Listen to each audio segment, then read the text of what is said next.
Welcome back to 7,000 Volts, Living an Electrified Life. Today, we'll be talking about trees. I'm glad to have you guys back.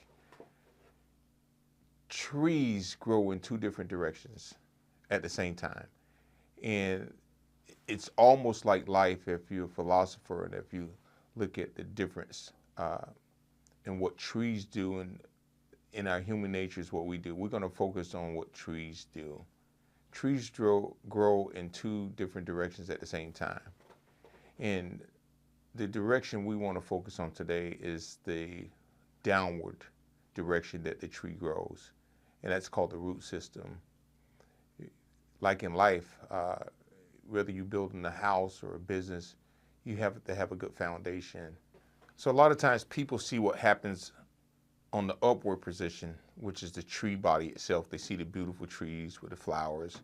Like, oh, look how this beautiful tree just blossomed. Look at the beautiful flowers, but they don't see the support system, the stable system that's happening underground. And how could you see it? You just have to have the information and know what helped produce that tree to the tree that it is, whether it's a fruit tree, a mango tree, apple tree, orange tree, a rose bush, a yellow trumpet. We can go on and on all day about these different trees. The bougainvillea is one of my favorites. I love them. They're very thorny. But without the root system, these trees can't exist. The root system consists of those tap roots and those fibrous roots that goes and get the right ingredients, like baking a cake. It takes the nutrients from the soil. It takes the water from the soil, and it absorbs it through that root system, and that root system just spreads itself out, and it gets to the depth it needs to be to support, and it doesn't stop. Over time, it just continues to grow, and as the root system digs in and anchors itself in the dirt, whether it's a bedrock soil, whether it's a clay soil, whether it's a sandy soil, that tree has the wisdom, and I'm saying that wrong, it has the knowledge of what to do, and it has the wisdom to produce. It's almost like that saying that a tomato is a fruit. I didn't always know that. I always thought it was a vegetable. But the knowledge is knowing that that tomato is a fruit, and the wisdom is knowing not to put that tomato in a fruit salad, not a traditional fruit salad anyway, a tropical fruit salad. You're not putting a tomato in there. So that's the difference between the knowledge and the wisdom. Because we as people, sometimes we have the knowledge to know what's wrong from right, but we don't use the wisdom to do what we should do. And in result, we struggle in parts of life where we shouldn't struggle. And whether you are a baker or a painter or whatever business that you may want to start or whatever genre you want to be into, you have to have a stable root system. And without that root system, there's no way. I don't see how he can survive. It's just like a tree. I'm in the business of trees, so I understand it so well. That root system, a lot of times when we can't see stuff above ground on top of the surface of what's going on in a tree, 95% of the time, there's something going underneath the surface where we can't see, whether it's utility lines or whether it's something that's causing that tree to malfunction and not function in the way that it should function to be a productive tree. And in a regular environment, you heard me say this before, trees do not need our help. But in these artificial environments that these trees are in, that's where the help is needed to help and make sure their survival in an artificial environment. I don't need to go to the woods or on a official environment for a tree to try to maintain and take care of a tree because it doesn't need my help. So getting back to this root system is so important, and the work that it puts in is, you can't, the words really can't explain it. There's so much going on as far as the absorption of a tree's root system, the anchorage of this tree's system. And, voila, whether it's 5, 10, 15, 20, 35, 100 years later, you have this massive tree, if so to speak. you have this tree that's grown and blossomed into this beautiful figment above ground. And for me, it's breathtaking. To people that enjoys nature, it's breathtaking. The birds, they love it because they get literally a bird's eye view when they sit at the top of the tree. What's funny, and it's not funny, earlier this week I took out a Norfolk pine that had got hit by lightning, and the customers held on to that tree as long as possible until it became a threat to their property. So we went down in Dunedin, Florida, and we removed this tree. And it took us seconds, if not minutes, to remove this tree. And a few minutes later, an eagle was hovering over us, just flying around in circles, and the customer mentioned he's looking for his tree that he normally sits up top of it to eat breakfast or lunch from. I felt bad because we just took this tree that was past decline and ready to fail and hit the people's house. It was about 75, 80 feet tall. And this eagle, we took away one of his eating grounds because he would go and sit on top of this tree. But just the way nature take care of itself is just, it never seems to amaze me. It's, the things that you don't see, the homes that just birds itself. We're not talking about insects or squirrels, just the birds like the eagles and the hawks, that they come and they're able to live their life according to how they live their life because of this tree that anchored itself into the ground and supported itself all the years that the tree is living. There's so many things that happens that lets the clock go around in circles and just naturally be what it's going to be. Like, all the benefits from a tree depends on the root system doing its job. And when a root system can do its job, the circle of life, whether it's the animal kingdom or the human kingdom, does its job. And the benefits from the eagle or the blue jays or whatever birds that depends on the survival of these trees is so significant to us. It's mind-blowing when you really sit down and look at it, because it's parallelism to our life.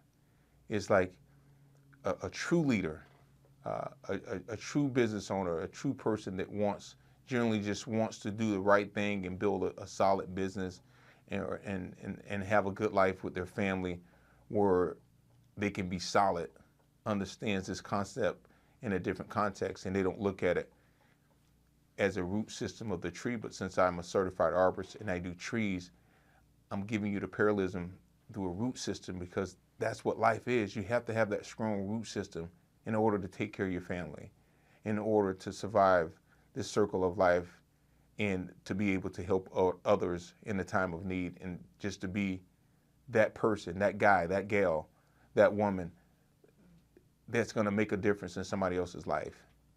And so my question that I would have for you to ponder upon today is, how strong is your root system? What are you doing at the foundation of your work, the foundation of your life, to ensure the survival of the people around you, the people that you come in contact with? That's what the trees do. Because of what trees do, we have oxygen to breathe. If the trees didn't do their job, we're not even here to crack a smile to do what we do in life. That's the importance of trees. This is why the root system and the foundation of a tree system is very important. This is why during construction, a TPZ zone, something simple as a TPZ zone, is very important. It stands for Tree Protection Zone. And if you don't have these tree protection zones, this is not all contractors, but if there's no checks and balances, people will do what they want to do, and there's no voice for the trees. And what'll happen when these contractors come in to build a new building, build a new Starbucks, or build a new home? They'll destroy the root system of a tree. This is why a TPC zone is so important to ensure that we protect that tree's root system. And just like those checks and balances are put in to protect a tree's root system, there's checks and balances that has to be put in to protect your foundation as well too. So as we protect and build our root system, our strong foundation, some of the things we can do is be very, very picky in who we invest our time with. Wasted time is worse than wasted money. A tree shed its leaves seasonal, special, depends on what area of the world or the country that you live in. In the colder environments, most trees lose all their leaves during the wintertime or at the beginning of fall, and they don't come back until early spring. And so the tree foundation is so strong, it can lose all its money off the trees, because when the right season comes back around, it's gonna regain all the money back, all the leaves. I refer to the leaves as the tree's money, because through photosynthesis, the tree absorbs the sunlight, it transfers all this energy, this money, and the tree's able to absorb it through the root system and ensure the tree's survival. We have to be the same way. That's why I always say it's not about the money. You should be able, not that you want to, lose all your tangible money, but your root system is so strong it can reproduce it in a matter of seconds or time during the right season. Because that's all it is. Everything we do is seasonal.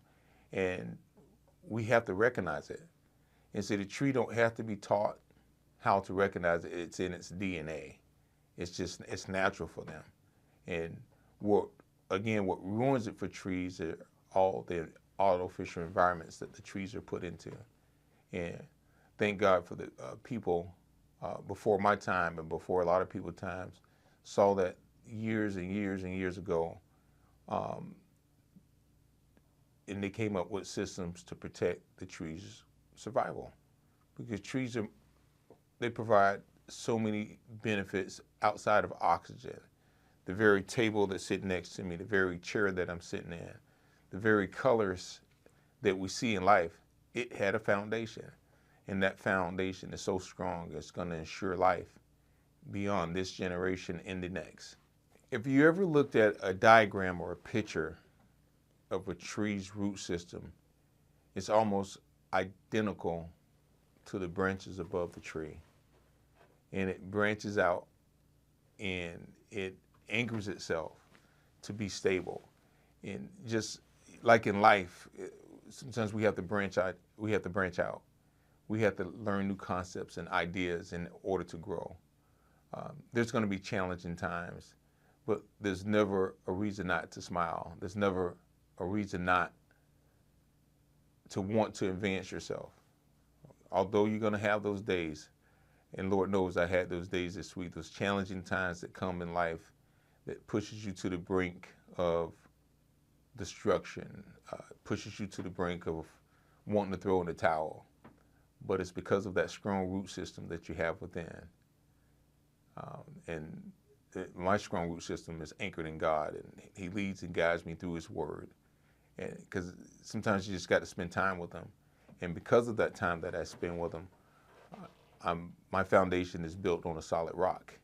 And because of that solid rock I stand, when the storms come, when the ups and downs come, when the disappointment comes, it makes it not easy, but it makes it bearable to understand that the season or day, or however you may play that on words, whatever you're going through, you know it's going to pass.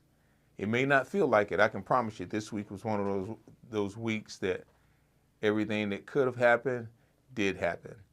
And I'm not the one to get into those details of things that happened. Life happened, but life must goes on.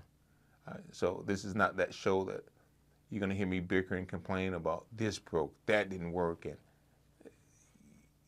things happen. I shrugged it off, let it rub off my back, and I kept moving forward, because as the week progressed, all the way up until yesterday, things got better. It didn't seem like it, but it got better. And it's easy to smile. It's easy to say your go-to words when everything is going good. But the challenge that we all face is, can you keep that smile? Can you keep pushing forward when the chips are down, when things are not going your way? And that's why, to me, the tree root system is so vital and it's so important, because it's a foundation. And with a strong foundation, it doesn't matter what comes, that tree will stand. And I've noticed, because we're getting into, in fact, yesterday was the first day of hurricane season in this area, Florida, Tampa, Florida. And I noticed during the hurricane season, and during not the hurricane season, but during a storm, most trees, I will say, I'm venture to say about 90% of tree failures are from compromised trees that has a compromised root system, trees that has bad structure, trees that are already in decline. And you say that because out of all the hundreds of millions of trees that we have, I don't know a total count of trees. There's a lot of trees.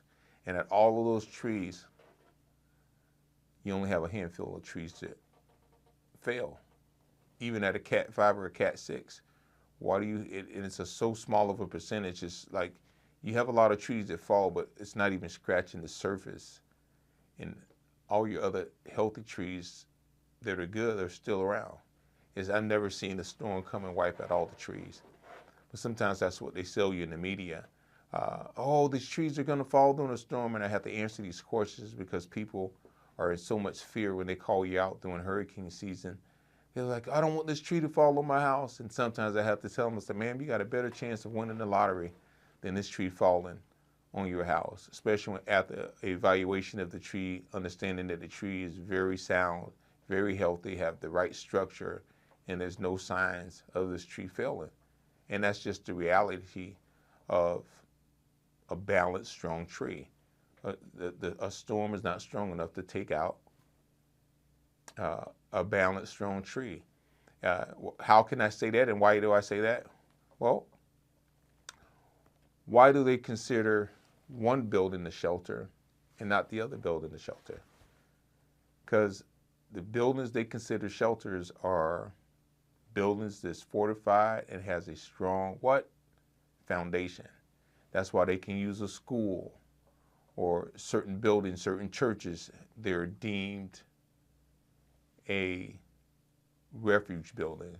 And people evacuate to these different buildings. Why? Because they have a strong foundation. I've yet to see one of these buildings that they use for people to come and stay in to get destroyed in a hurricane. I'm not saying it can't happen. I'm just saying it hasn't happened because of the strong foundations that these things have. So the lessons that we can learn from trees and how it helps our environment are so many, but I'll just name a few. The first one I've been talking about this whole episode is a strong foundation. A strong foundation stops erosion. It keeps the ground from eroding when you do get a lot of rain and waters that downpours for a few days at a time. Through flooding, it prevents mudslides. I don't think we have too many in Florida. I think they have more of those in California, when the rain washes out the side of a road or a mountain and they don't have the tree root system to hold that dirt in place. And then you'll get that flooding and all the erosions. And once you get a mudslide, there goes the houses as well too. I don't know if you've seen them on TV or video. I have. I haven't seen them personally. It's always been a video because I don't live in the area where we get mudslides. But tree protects against that. Trees protect against those erosions. It helps with water runoff. The tree leaves above ground, even though I want to stay focused on the root system, it slows the water down. So the water doesn't takes the dirt from around the roots to allow it to wash away. Just the beautification of it. There's a scientific study that said that a sick person in the hospital room that has a view of trees, their recovery time is faster because it's more pleasant. It's soothing to the soul.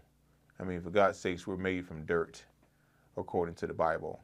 And so it's a part of our DNA. And it's just something about Mother Nature that's just, it does relax and it's calming, it's soothing.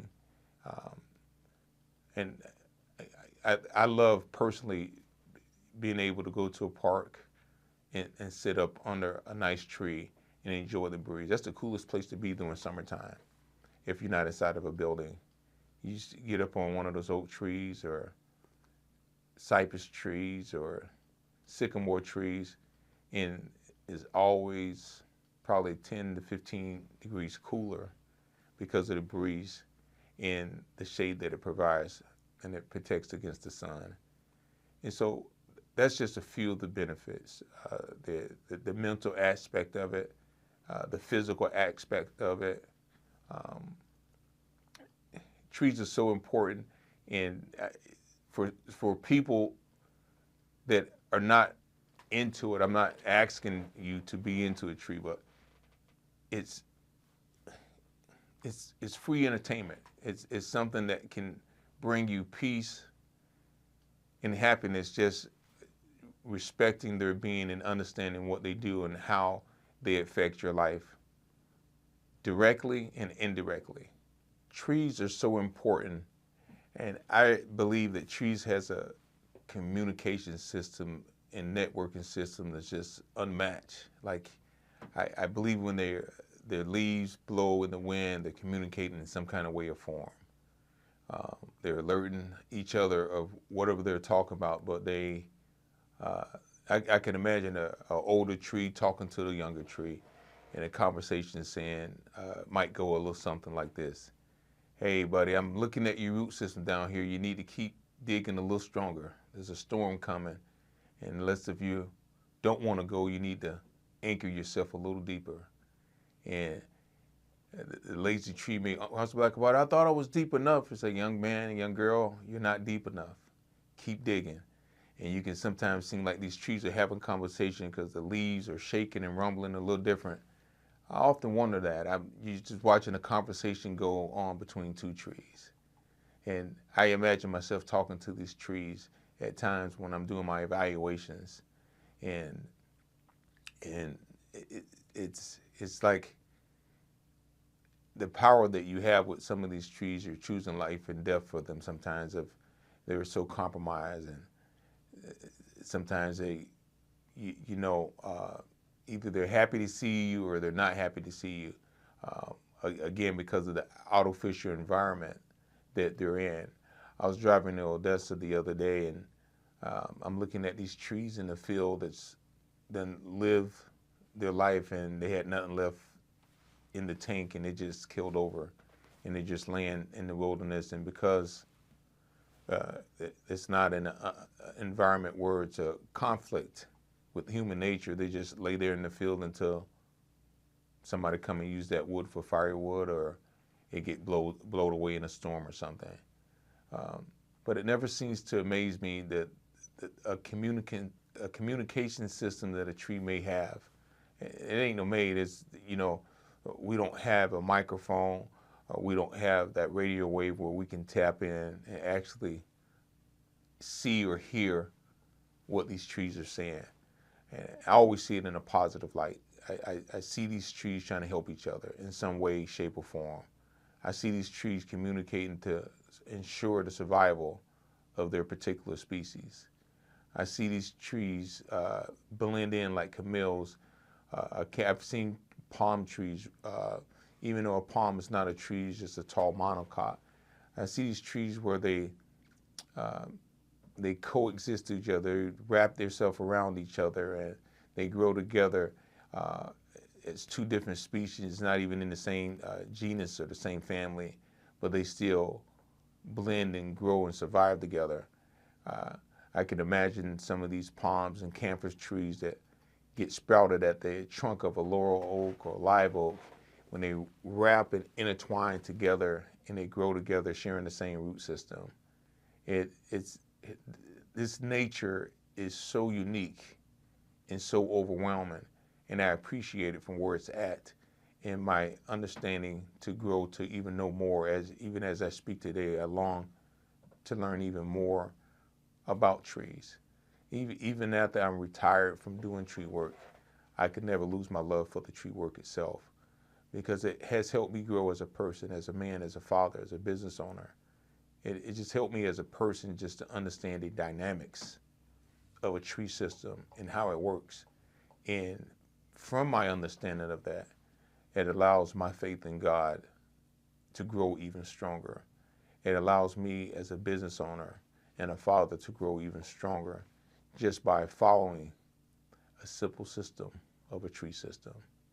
And although I or we understand the full totality of a tree's nature, only what's been studied before our time and we can read about, there's so many different elements to a tree in their support system, and the tree's ability, their intelligence is just far beyond, because it's all natural.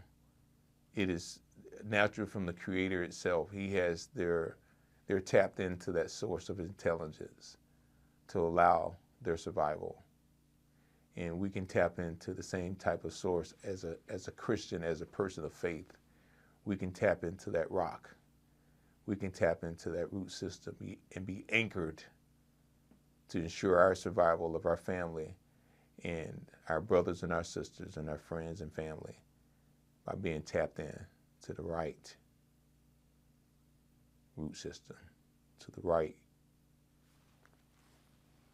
intelligence that's going to help us grow and reach our full potential. That's my time for today. Thank you for listening. Don't forget to like, comment, and subscribe. You can also visit us on ljtucker.com. Thank you. Have a great day.